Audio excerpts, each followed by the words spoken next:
শ্রীচরণ কমলেশু। আজ 15 বছর আমাদের বিবাহ হয়েছে। আজ পর্যন্ত তোমাকে চিঠি লিখিনি। চিরদিন কাছেই পড়ে আছি।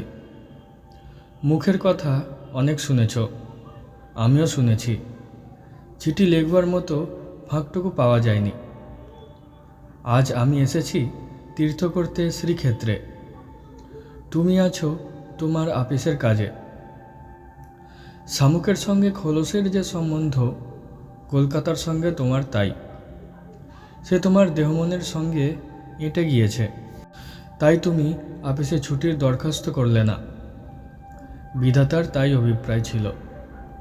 তিনি আমার ছুটির দরখাস্ত মঞ্জুর করেছেন। আমি তোমাদের মেজ বউ। আজ 15 বছরের পরে এই সমুদ্রের ধারে দাঁড়িয়ে জানতে পেরেছি আমার জগৎ এবং জগদীশ্বরের সঙ্গে আমার অন্য সম্বন্ধও আছে। তাই আজ সাহস করে এই চিঠিখানি লিখছি। এ তোমাদের মেজ বউয়ের চিঠি নয়।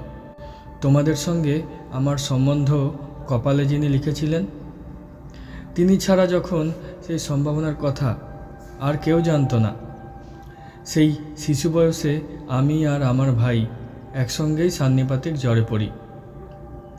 আমার ভাইটি মারা গেল, আমি বেঁচে উঠলুম। পাড়ার সব মেয়েরাই বলতে লাগলো, মৃণাল মেয়ে কি না, তাই ও বাঁচল।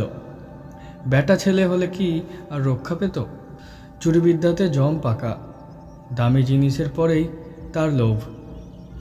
আমার মরণ নেই, সেই কথাটাই ভালো করে বুঝিয়ে বলবার জন্যে এই চিঠিখানি লিখতে বসেছি। যেদিন তোমাদের দূর সম্পর্কের মামা তোমার বন্ধু নীরদকে নিয়ে কনে দেখতে এলেন, তখন আমার বয়স 12। দুর্গম পাড়াগাঁয়ে আমাদের বাড়ি। সেখানে দিনের বেলা শেয়াল ডাকে। স্টেশন থেকে 7 ক্রোশ স্যাকরা গাড়িতে এসে বাকি 3 মাইল কাঁচা রাস্তায় পালকি করে তবে আমাদের গায়ে পৌঁছানো যায়। সেদিন তোমাদের কি হয়রানি, তার উপরে আমাদের বাঙাল দেশের রান্না। সেই রান্নার প্রহসন আজও মামা ভোলেননি। তোমাদের বড় বউয়ের রূপের অভাব মেজ বউকে দিয়ে পূরণ করবার জন্যে তোমার মায়ের একান্ত জিদ ছিল। নইলে এত কষ্ট করে আমাদের সে গায়ে তোমরা যাবে কেন? বাংলাদেশে পিলে যকৃৎ অম্লশূল এবং কোনের জন্যে তো কাউকে খোঁজ করতে হয় না।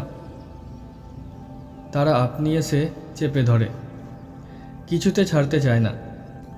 বাবার বুক দূর দূর করতে লাগলো।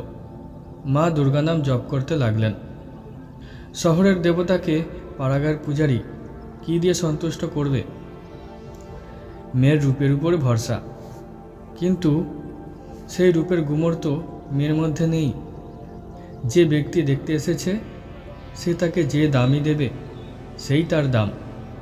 তাই তো হাজার রূপে গুণেও মেয়ে মানুষের সংকোচ কিছুতে ঘটে না।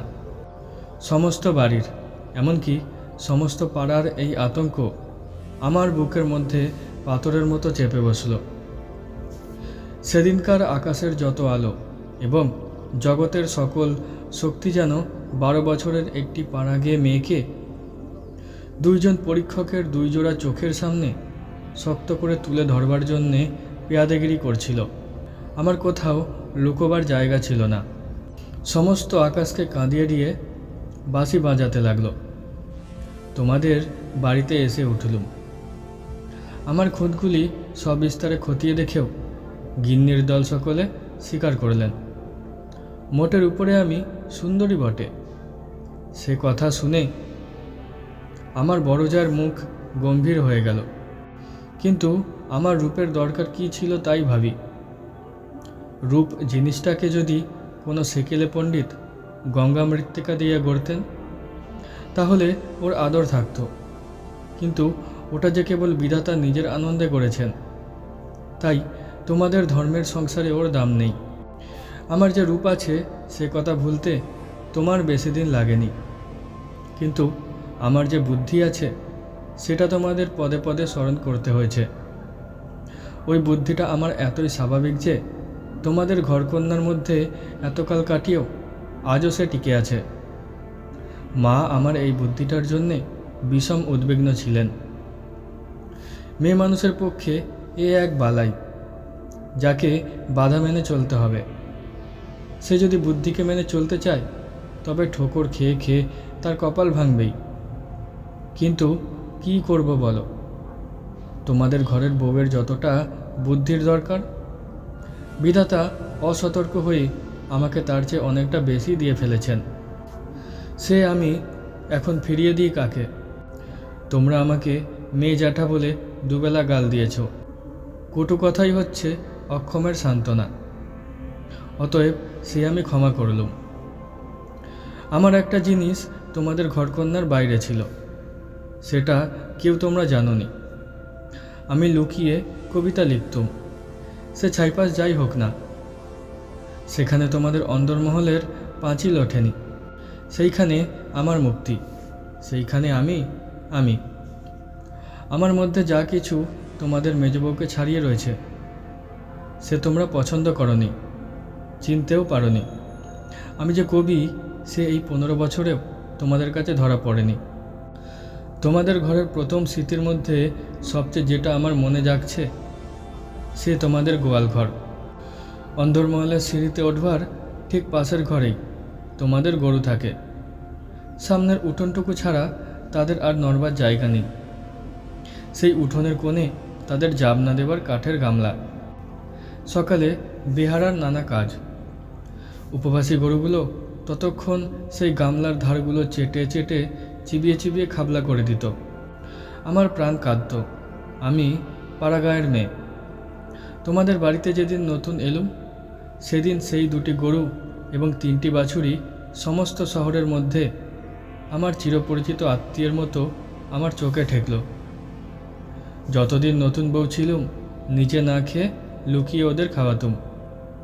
যখন বড় হলুম, তখন গরুর প্রতি আমার প্রকাশ্যে মমতা লক্ষ্য করে আমার ঠাট্টার সম্পর্কীয়রা আমার গোত্র সম্বন্ধে সন্দেহ প্রকাশ করতে লাগলেন। আমার মেয়েটি জন্ম নিয়েই মারা গেল। আমাকেও সে সঙ্গে যাবার সময় ডাক দিয়েছিল। সে যদি বেঁচে থাকতো, তাহলে সেই আমার জীবনে যা কিছু বড়, যা কিছু সত্য, সমস্ত এনে দিত। তখন মেজবউ থেকে একেবারে মা হয়ে বসতুম। মা যে এক সংসারের মধ্যে থেকেও বিশ্ব সংসারের। মা হবার দুঃখটুকু পেলুম, কিন্তু মা হবার মুক্তিটুকু পেলুম না।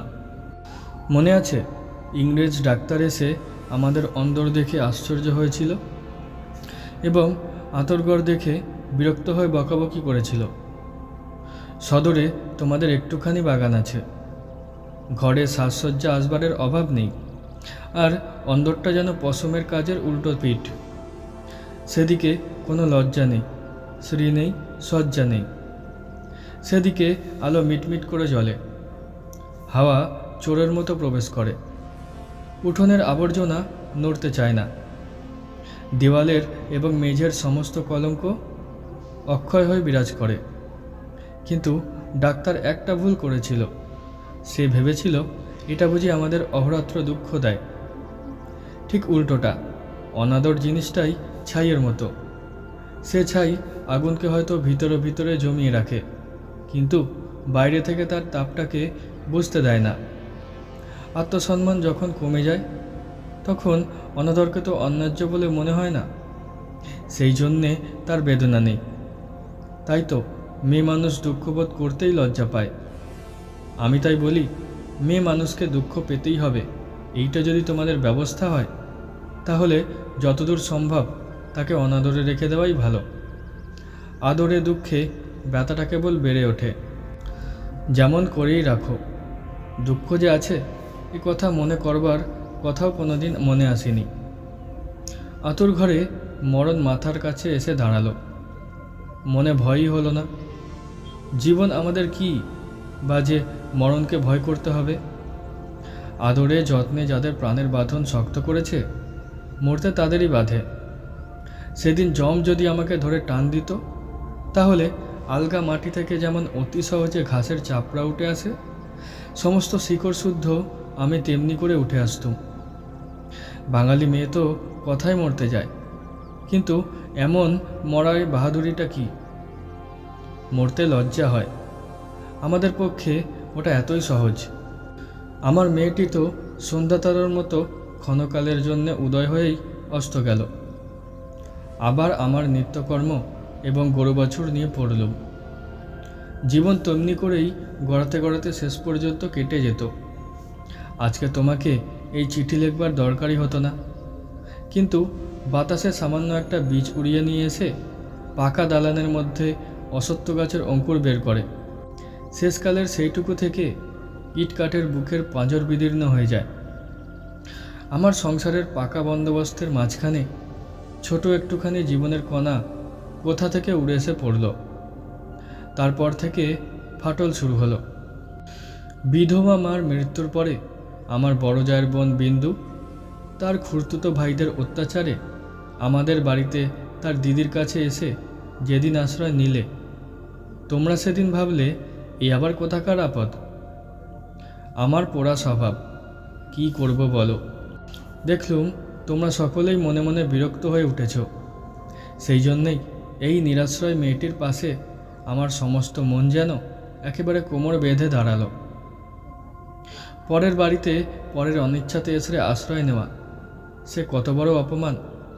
দায় পড়ে সেও যাকে স্বীকার করতে হলো তাকে কি এক পাশে ঠেলে রাখা যায়।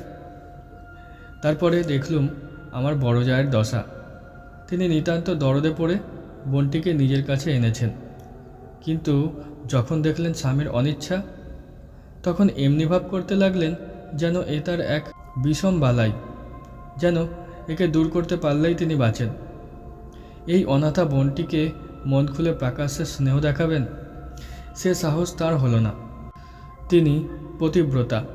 তার এই সংকট দেখে আমার মন আরও ব্যথিত হয়ে উঠল। দেখলুম বড় যা সকলকে একটু বিশেষ করে দেখিয়ে দেখিয়ে বিন্দুর খাওয়া পড়ার এমনি মোটা রকমের ব্যবস্থা করলেন এবং বাড়ির সর্বপ্রকার দাসীবৃত্তিকে তাকে এমনভাবে নিযুক্ত করলেন যে আমার কেবল দুঃখ নয়, লজ্জা বোধ হলো।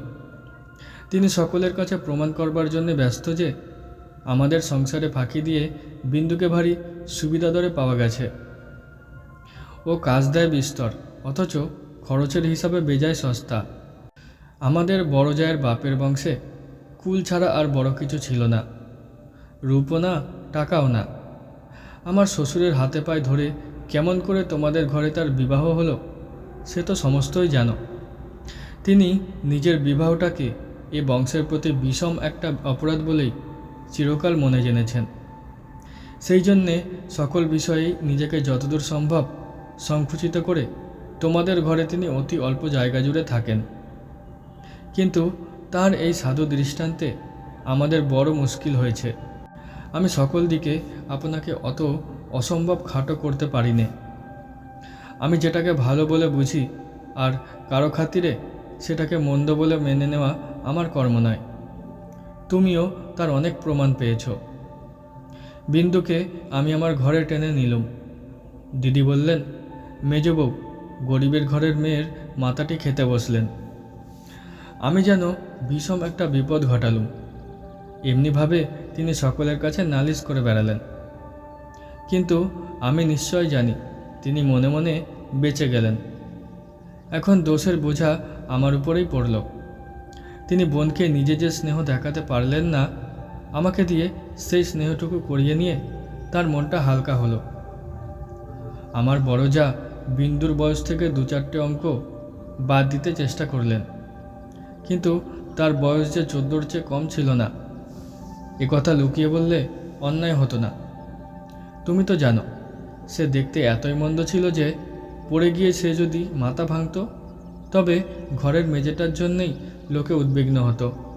কাজেই পিতা মাতার অভাবে কেউ তাকে বিয়ে দেবার ছিল না, এবং তাকে বিয়ে করবার মতো মনের জোরই বা কজন লোকের ছিল। বিন্দু বড় ভয় ভয় আমার কাছে এলো। জানো, আমার গায়ে তার ছোঁয়াচ লাগলে আমি সইতে পারবো না। বিশ্ব সংসারে তার যেন জন্মাবার কোনো শর্ত ছিল না, তাই সে কেবলই পাশ কাটিয়ে চোখ এড়িয়ে চলত।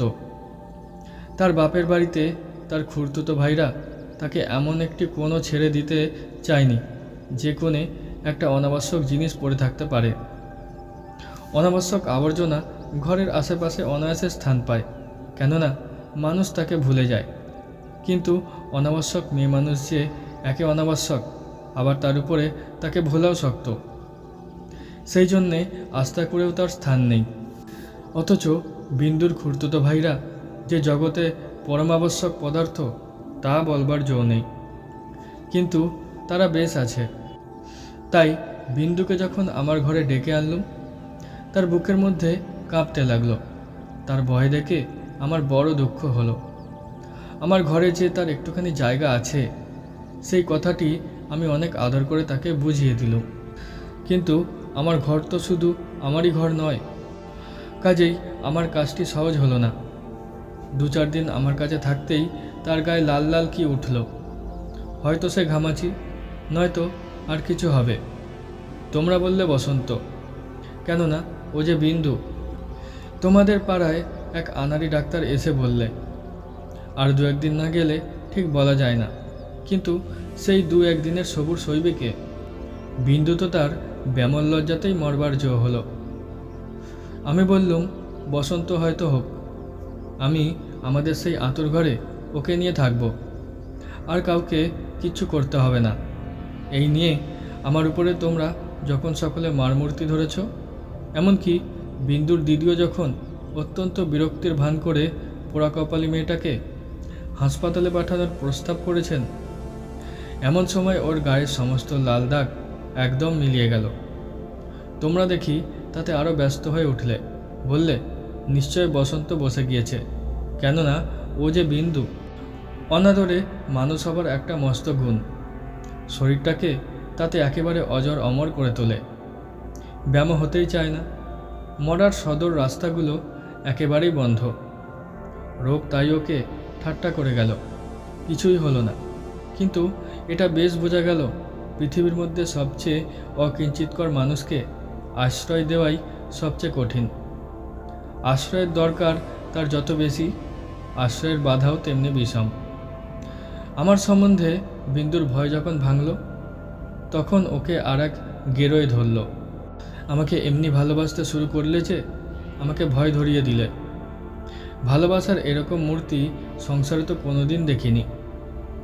বইয়েতে পড়েছি বটে, সেও মেয়ে পুরুষের মধ্যে। আমার যে রূপ ছিল সে কথা আমার মনে করবার কোনো কারণ বহুকাল ঘটেনি। এতদিন পরে সেই রূপটা নিয়ে পড়ল এই কুশ্রী মেয়েটি। আমার মুখ দেখে তার চোখের আশ আর মিটত না। বলতো, দিদি, তোমার এই মুখখানি আমি ছাড়া আর কেউ দেখতে পাইনি। যেদিন আমি নিজের চুল নিজে বাঁধতুম, সেদিন তার ভারী অভিমান। আমার চুলের বোঝা 2 হাত দিয়ে নাড়তে নাড়তে তার ভারী ভালো লাগতো। কোথাও নিমন্ত্রণে যাওয়া ছাড়া আমার সাজগোজের তো দরকার ছিল না, কিন্তু বিন্দু আমাকে অস্থির করে রোজই কিছু না কিছু সাজ করাতো। মেয়েটা আমাকে নিয়ে একেবারে পাগল হয়ে উঠল। তোমাদের অন্দরমহলে কোথাও জমি 1 ছটাক নেই। উত্তর দিকের পাঁচিলের গায়ে নর্দমার ধারে কোনো গতিকে একটা গাব গাছ জন্মেছে। যেদিন দেখতুম সেই গাবের গাছের নতুন পাতাগুলি রাঙা টকটকে হয়ে উঠেছে, সেই দিন জানতুম ধরাতলে বসন্ত এসেছে বটে। আমার ঘরকন্যার মধ্যে ওই অনাদৃত মেয়েটার চিত্ত যেদিন আগাগোড়া এমন রঙিন হয়ে উঠল, সেদিন আমি বুঝলুম হৃদয়ের জগতেও একটা বসন্তের হাওয়া আছে। সে কোনো স্বর্গ থেকে আসে, গলির মোড় থেকে আসে না। বিন্দুর ভালোবাসার দুঃসহ বেগে আমাকে অস্থির করে তুলেছিল। একবার তার উপর রাগ হতো, সে কথা স্বীকার করি, কিন্তু তার এই ভালোবাসার ভিতর দিয়ে আমি আপনার একটি স্বরূপ দেখলুম, যা আমি জীবনে আর কোনোদিন দেখিনি। সে আমার মুক্ত স্বরূপ। এদিকে বিন্দুর মতো মেয়েকে আমি যে এতটা আদর যত্ন করছি, এ তোমাদের অত্যন্ত বাড়াবাড়ি বলে ঠেকল। এর জন্যে খুঁতখুঁত খিটখিটের অন্ত ছিল না। যেদিন আমার ঘর থেকে বাজুবন্ধ চুরি গেল, সেদিন সেই চুরিতে বিন্দুর যে কোনো রকমের হাত ছিল, এ কথার আভাস দিতে তোমাদের লজ্জা হলো না। যখন স্বদেশি হাঙ্গামায় লোকের বাড়ি তল্লাশি হতে লাগলো, তখন তোমরা অনায়াসে সন্দেহ করে বসলে যে বিন্দু পুলিশের পোষা মেয়ে চর। তার আর কোনো প্রমাণ ছিল না, কেবল এই প্রমাণ যে ও বিন্দু। তোমাদের বাড়ির দাসীরা ওর কোনো রকম কাজ করতে আপত্তি করত। তাদের কাউকে ওর কাজ করবার ফরমাস করলে ও মেয়েও একেবারে সংকোচে যেন আড়ষ্ট হয়ে উঠত। এই সকল কারণেই ওর জন্যে আমার খরচ বেড়ে গেল। আমি বিশেষ করে একজন আলাদা দাসী রাখলুম। সেটা তোমাদের ভালো লাগেনি। বিন্দুকে আমি যেসব কাপড় পরতে দিতুম তা দেখে তুমি এত রাগ করেছিলে যে আমার হাত খরচের টাকা বন্ধ করে দিলে। তারপর দিন থেকে আমি 5 শিকে দামের জোড়া মোটা করা কলের ধুতি পরতে আরম্ভ করে দিলুম। আর মতির মা যখন আমার এঁটো ভাতের থালা নিয়ে যেতে এলো তাকে বারণ করে দিলুম। আমি নিজে উঠোনের কলতলায় গিয়ে ইঁটো ভাত বাছুরকে খাইয়ে বাসন মেজেছি। একদিন হঠাৎ সেই দৃশ্যটি দেখে তুমি খুব খুশি হওনি। আমাকে খুশি না করলেও চলে, আর তোমাদের খুশি না করলেই নয়। এই সুবুদ্ধিটা আজ পর্যন্ত আমার ঘটে এলো না।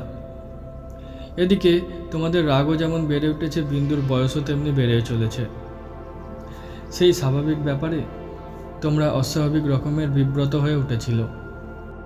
একটা কথা মনে করে আমি আশ্চর্য হই, তোমরা জোর করে কেন বিন্দুকে তোমাদের বাড়ি থেকে বিদায় করে দাওনি। আমি বেশ বুঝি তোমরা আমাকে মনে মনে ভয় করো।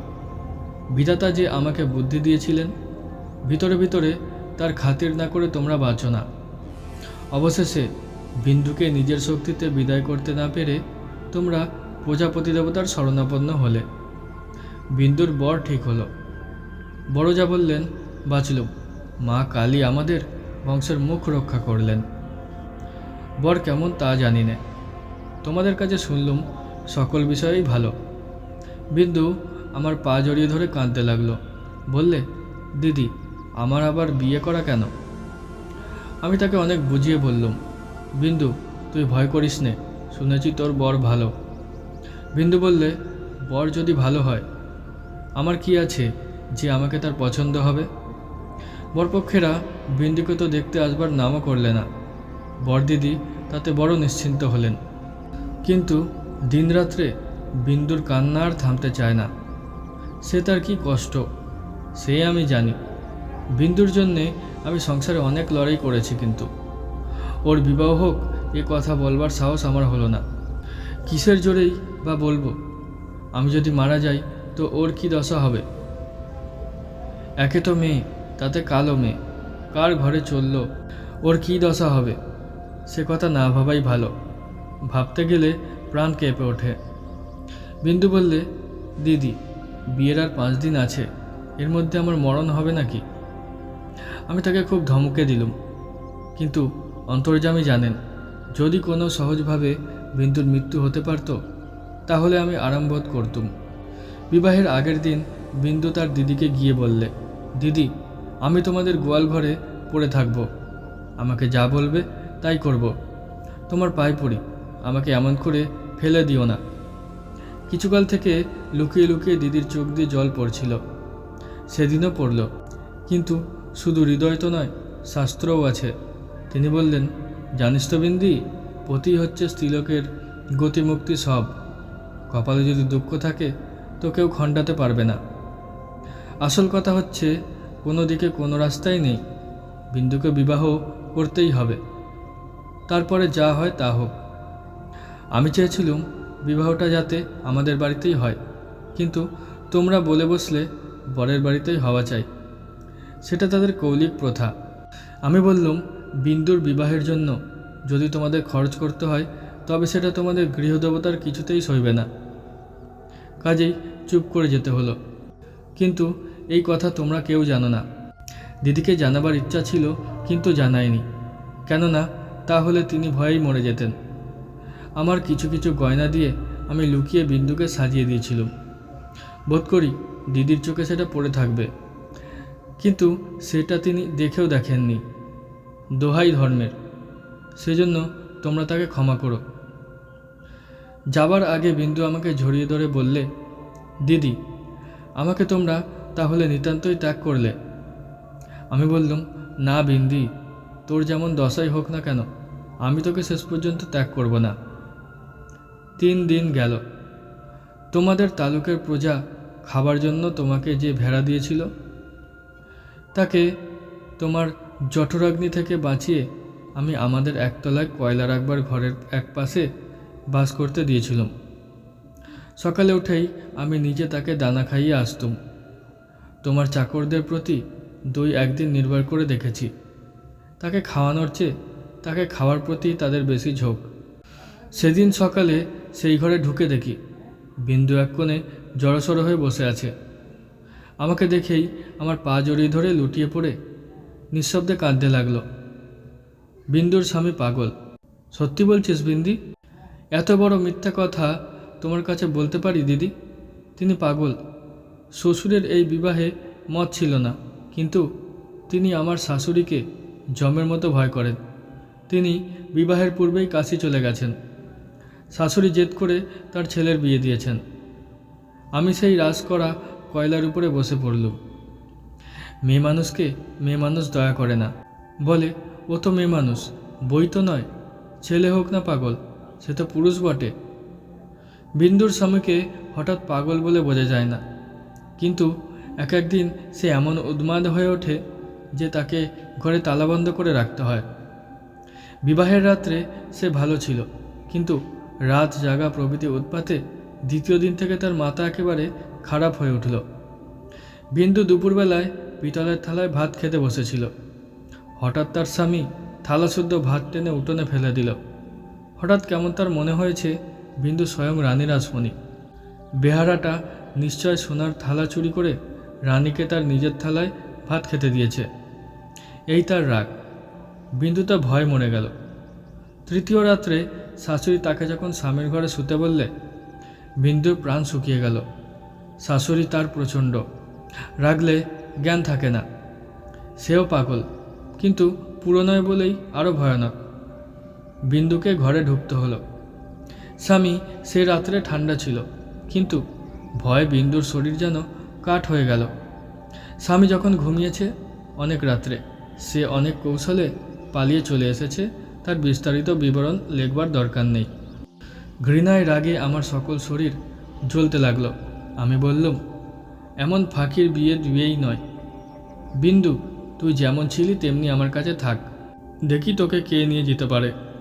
তোমরা বললে বিন্দু মিথ্যা কথা বলছে। আমি বললুম, ও কখনো মিথ্যা বলেনি। তোমরা বললে, কেমন করে জানলে? আমি বললুম, আমি নিশ্চয় জানি। তোমরা ভয় দেখালে। বিন্দুর শ্বশুরবাড়ির লোকে পুলিশ কেস করলে মুশকিলে পড়তে হবে। আমি বললুম, ফাঁকি দিয়ে পাগল বরের সঙ্গে ওর বিয়ে দিয়েছে, এ কথা কি আদালত শুনবে না? তোমরা বললে, তবে কি এই নিয়ে আদালত করতে হবে নাকি? কেন, আমাদের দায় কিসের? আমি বললুম, আমি নিজের গয়না বেচে যা করতে পারি করব। তোমরা বললে, উকিল বাড়ি ছুটবে নাকি? এ কথার জবাব নেই। কপালে করাঘাত করতে পারি, তার বেশি আর কি করব। ওদিকে বিন্দুর শ্বশুরবাড়ি থেকে ওর ভাসুর এসে বাইরে বিষম গোল বাঁধিয়েছে। সে বলছে সে থানায় খবর দেবে। আমার যে কি জোর আছে জানি না, কিন্তু কসাইয়ের হাত থেকে যে গরু প্রাণভয় পালিয়ে এসে আমার আশ্রয় নিয়েছে, তাকে পুলিশের তাড়ায় আবার সেই কসাইয়ের হাতে ফিরিয়ে দিতেই হবে। এ কথা কোনো মতেই মন মানতে পারল না। আমি স্পর্ধা করে বললুম, তা দিক থানায় খবর। এই বলে মনে করলুম বিন্দুকে এই বেলা আমার সুমার ঘরে এনে তাকে নিয়ে ঘরে তালাবন্ধ করে বসে থাকি। খোঁজ করে দেখি বিন্দু নেই। তোমাদের সঙ্গে আমার বাদ প্রতিবাদ যখন চলছিল, তখন বিন্দু আপনি বাইরে গিয়ে তার ভাসুরের কাছে ধরা দিয়েছে। বুঝেছে এই বাড়িতে যদি সে থাকে তবে আমাকে সে ভীষণ বিপদে ফেলবে। মাঝখানে পালিয়ে এসে বিন্দু আপন দুঃখ আরও বাড়ালে। তার শাশুড়ির তর্ক এই যে তার ছেলে তো ওকে খেয়ে ফেলেছিল না। মন্দ স্বামীর দৃষ্টান্ত সংসারে দুর্লভ নয়, তাদের সঙ্গে তুলনা করলে তার ছেলে যে সোনার চাঁদ। আমার বড়জা বললেন, ওর পোড়া কপাল, তা নিয়ে দুঃখ করে কি করব? তা পাগলা হোক, ছাগল হোক, স্বামী তো বটে। কুষ্ঠরোগীকে কোলে করে তার স্ত্রী বেশ্যার বাড়িতে নিজে পৌঁছে দিয়েছে। সতীসাধ্যীর সেই দৃষ্টান্ত তোমাদের মনে জাগছিল। জগতের মধ্যে অধমতম কাপুরুষতার এই গল্পটা প্রচার করতে আসতে তোমাদের পুরুষের মধ্যে আজ পর্যন্ত একটু সংকোচবোধ হয়নি। সেই জন্যেই মানব জন্ম নিয়েও বিন্দুর ব্যবহারে তোমরা রাগ করতে পেরেছ। তোমাদের মাথা হেঁটে হয়নি। বিন্দুর জন্যে আমার বুক ফেটে গেল, কিন্তু তোমাদের জন্যে আমার লজ্জার সীমা ছিল না। আমি তো পাড়া গিয়ে মেয়ে, তার উপরে তোমাদের ঘরে পড়েছি। ভগবান কোন ফাঁক দিয়ে আমার মধ্যে এমন বুদ্ধি দিলেন? তোমাদের এই সব ধর্মের কথা আমি যে কিছুতেই সইতে পারলাম না।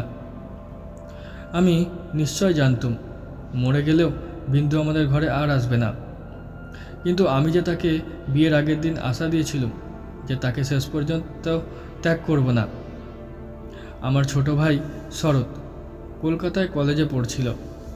তোমরা জানোই তো, যত রকমের ভলেন্টিয়ারি করা, প্লেগের পাড়ার ইঁদুর মারা, দামোদরের বন্যায় ছোটা, এতেই তার এত উৎসাহ যে উপরে উপরে দুবার সে এফএ পরীক্ষায় ফেল করেও কিছুমাত্র দমে যায়নি।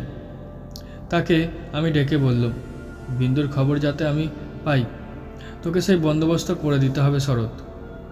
বিন্দু আমাকে চিঠি লিখতে সাহস করবে না, লিখলেও আমি পাবো না। এরকম কাজের চেয়ে যদি তাকে বলতুম বিন্দুকে ডাকাতি করে আনতে কিংবা তার পাগল সাহেবের মাথা ভেঙে দিতে, তাহলে সে খুশি হতো বেশি। শরতের সঙ্গে আলোচনা করছি এমন সময় তুমি ঘরে এসে বললে, আবার কি হাঙ্গামা বাঁধিয়েছ? আমি বললুম, সে যা সব গোড়ায় বাঁধিয়েছিল তোমাদের ঘরে এসেছিল, কিন্তু সে তো তোমাদেরই কীর্তি। তুমি জিজ্ঞাসা করলে বিন্দুকে আবার এনে কোথায় লুকিয়ে রেখেছ। আমি বললুম, বিন্দু যদি আসতো তাহলে নিশ্চয়ই এনে লুকিয়ে রাখতুম, কিন্তু সে আসবে না, তোমাদের ভয় নেই। শরৎকে আমার কাছে দেখে তোমার সন্দেহ আরও বেড়ে উঠল। আমি জানতুম শরৎ আমাদের বাড়ি যাতায়াত করে, এ তোমরা কিছুতেই পছন্দ করতে না। তোমাদের ভয় ছিল ও পরে পুলিশের দৃষ্টি আছে, কোন দিক ও কোন রাজনৈতিক মামলায় পড়বে তখন তোমাদের শুদ্ধ জড়িয়ে ফেলবে। সেই জন্যে আমি ওকে ভাইফোঁটা পর্যন্ত লোক দিয়ে পাঠিয়ে দিতুম, ঘরে ডাকতুম না। তোমার কাছে শুনলুম বিন্দু আবার পালিয়েছে, তাই তোমাদের বাড়িতে তার ভাসুর খোঁজ করতে এসেছে। শুনে আমার বুকের মধ্যে সেল বিঁধল। হতভাগিনীর যে কী অসহ্য কষ্ট তা বুঝলুম, অথচ কিছুই করবার রাস্তা নেই। শরৎ খবর নিতে ছুটল। সন্ধ্যার সময় ফিরে এসে আমাকে বললে, বিন্দু তার খুড়তুতো ভাইদের বাড়ি গিয়েছিল, কিন্তু তারা তুমুল রাগ করে তখনই আবার তাকে শ্বশুরবাড়ি পৌঁছে দিয়ে গেছে। এর জন্যে তাদের খেসারত এবং গাড়ি ভাড়া দণ্ড যা ঘটেছে তার ঝাঁজ এখনও তাদের মন থেকে মরেনি। তোমাদের খুড়িমা শ্রীক্ষেত্রে তীর্থকোটে যাবেন বলে তোমাদের বাড়িতে এসে উঠেছেন। আমি তোমাদের বললুম আমিও যাব। আমার হঠাৎ এমন ধর্মে মন হয়েছে দেখে তোমরা এত খুশি হয়ে উঠলে যে কিছুমাত্র আপত্তি করলে না। এ কথা মনে ছিল যে এখন যদি কলকাতায় থাকি তবে আবার কোন দিন বিন্দুকে নিয়ে ফ্যাসাদ বাঁধিয়ে বসব। আমাকে নিয়ে বিষম ল্যাঠা। বুধবারে আমার যাবার দিন, রবিবারে সমস্ত ঠিক হলো। আমি শরৎকে ডেকে বললাম, যেমন করে হোক বিন্দুকে বুধবারে পুরী যাবার গাড়িতে তোকে তুলে দিতে হবে। শরতের মুখ প্রফুল্ল হয়ে উঠল। সে বললে, ভয় নেই দিদি, আমি তাকে গাড়িতে তুলে দিয়ে পুরী পর্যন্ত চলে যাব। ফাঁকি দিয়ে জগন্নাথ দেখা হয়ে যাবে। সেই দিন সন্ধ্যার সময় শরৎ আবার এলো। তার মুখ দেখেই আমার বুক দমে গেল। আমি বললাম, কি শরৎ, সুবিধা হলো না বুঝি? সে বললে, না। আমি বললুম, রাজি করাতে পারলি না? সে বললে, আর দরকারও নেই। কাল রাত্রিরে সে কাপড়ে আগুন ধরিয়ে আত্মহত্যা করে মরেছে। বাড়ির যে ভাইপোটার সঙ্গে ভাব করে নিয়েছিলুম তার কাছে খবর পেলুম তোমার নামে সে একটা চিঠি রেখে গিয়েছিল, কিন্তু সে চিঠি ওটা নষ্ট করেছে। যাক, শান্তি হলো। দেশশুদ্ধ লোক চটে উঠল, বলতে লাগলো, মেয়েদের কাপড়ে আগুন লাগিয়ে মরা একটা ফ্যাশন হয়েছে। তোমরা বললে এ সমস্ত নাটক করা। তা হবে, কিন্তু নাটকের তামাশাটা কেবল বাঙালি মেয়েদের শাড়ির উপর দিয়েই হয় কেন? আর বাঙালি বীর পুরুষদের কোচার উপর দিয়ে হয় না কেন? সেটাও তো ভেবে দেখা উচিত। বিদ্যেটার এমনি পড়া কবল বটে। যতদিন বেঁচে ছিল রূপে গুণে কোনো যশ পায়নি। মরবার বেলাও সে একটু ভেবেচিন্তে এমন একটা নতুন ধরনে মরবে যাতে দেশের পুরুষরা খুশি হয়ে হাততালি দেবে, তাও তার ঘটে এলো না। মরেও লোকদের চটিয়ে দিলে। দিদি ঘরের মধ্যে লুকিয়ে কাঁদলেন, কিন্তু সে কান্নার মধ্যে একটা সান্ত্বনা ছিল। যাই হোক না কেন, তবু রক্ষা হয়েছে মরেছে বই তো না, বেঁচে থাকলে কী না হতে পারত। আমি তীর্থে এসেছি, বিন্দু আর আসবার দরকার হলো না, কিন্তু আমার দরকার ছিল। দুঃখ বলতে লোকে যা বোঝে, তোমাদের সংসারে তা আমার ছিল না। তোমাদের ঘরে খাওয়া পড়া অসচ্ছল নয়। তোমার দাদার চরিত্র যেমন হোক, তোমার চরিত্রে এমন কোনো দোষ নেই যাতে বিধাতাকে মন্দ বলতে পারি। যদি বা তোমার স্বভাব তোমার দাদার মতোই হতো, তাহলেও হয়তো মোটের উপর আমার এমনিভাবেই দিন চলে যেত, এবং আমার সতীসাধ্যী বড় জায়ের মতো পতিদেবতাকে দোষ না দিয়ে বিশ্বদেবতাকেই আমি দোষ দেবার চেষ্টা করতাম। অতএব তোমাদের নামে আমি কোনো নালিশ উত্থাপন করতে চাইনি। আমার এ চিঠি সেই জন্যে নয়। কিন্তু আমি আর তোমাদের সেই 27 নম্বর মাখন বড়ালের গলিতে ফিরব না। আমি বিন্দুকে দেখেছি। সংসারের মাঝখানে মেয়ে মানুষের পরিচয়টা যে কী তা আমি পেয়েছি, আর আমার দরকার নেই।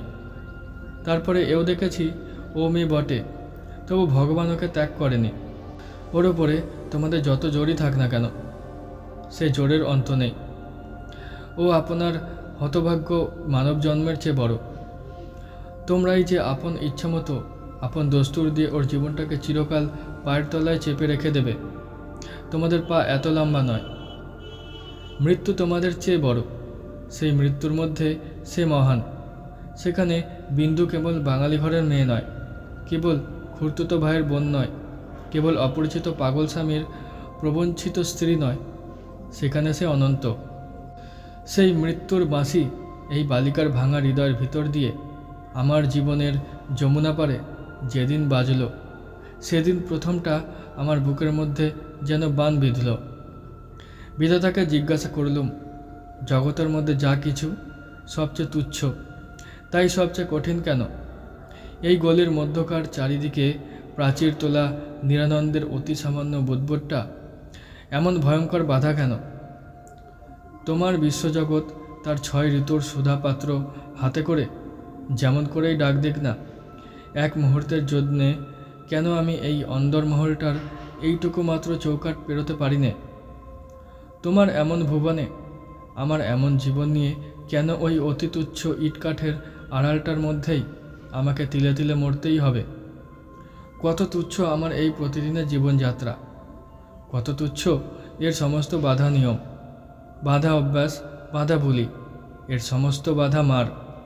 কিন্তু শেষ পর্যন্ত সেই দীনতার নাগপাশ বন্ধনেরই হবে জিত, আর হার হলো তোমার নিজের সৃষ্টি ওই আনন্দলোকের। কিন্তু মৃত্যুর বাঁশি বাজতে লাগলো। কোথায় রে রাজমিস্ত্রির গড়া দেয়াল? কোথায় রে তোমাদের ঘোড়ো আইন দিয়ে গড়া কাঁটার বেড়া? কোন দুঃখে কোন অপমানে মানুষকে বন্দি করে রেখে দিতে পারে? ওই তো মৃত্যুর হাতে জীবনের জয় পতাকা উঠছে। ওরে মেজে বউ, ভয় নেই তোর। তোর মেজ বউয়ের খোলস ছিন্ন হতে এক নিমেষও লাগে না। তোমাদের গলিকে আর আমি ভয় করি নে। আমার সম্মুখে আজ নীল সমুদ্র, আমার মাথার উপরে আষাঢ়ের মেঘপুঞ্জ। তোমাদের অভ্যাসের অন্ধকারে আমাকে ঢেকে রেখে দিয়েছিলে। ক্ষণকালের জন্য বিন্দু এসে সেই আবরণের ছিদ্র দিয়ে আমাকে দেখে নিয়েছিল। সেই মেয়েটাই তার আপনার মৃত্যু দিয়ে আমার আবরণখানা আগাগোড়া ছিন্ন করে দিয়ে গেল। আজ বাইরে এসে দেখি আমার গৌরব রাখবার আর জায়গা নেই। আমার সেই অনাদৃত রূপ যার চোখে ভালো লেগেছে, সেই সুন্দর সমস্ত আকাশ দিয়ে আমাকে চেয়ে দেখেছেন। এইবার মরেছে মেজ বউ। তুমি ভাবছো আমি মরতে যাচ্ছি। ভয় নেই, অমন পুরনো ঠাট্টা তোমাদের সঙ্গে আমি করব না। মীরাবাইও তো আমারই মতো মেয়ে মানুষ ছিল, তার শিকলও তো কম ভারী ছিল না। তাকে তো বাঁচবার জন্যে মরতে হয়নি। মীরাবাই তার গানে বলেছিল, ছাড়ুক বাপ, ছাড়ুক মা, ছাড়ুক যে যেখানে আছে। মীরা কিন্তু লেগেই রইল, প্রভু তাতে তার যা হবার তা হোক। এই লেগে থাকাই তো বেঁচে থাকা। আমিও বাঁচব। আমি বাঁচলুম তোমাদের চরণতলাশ্রয়চ্ছিন্ন মৃণাল।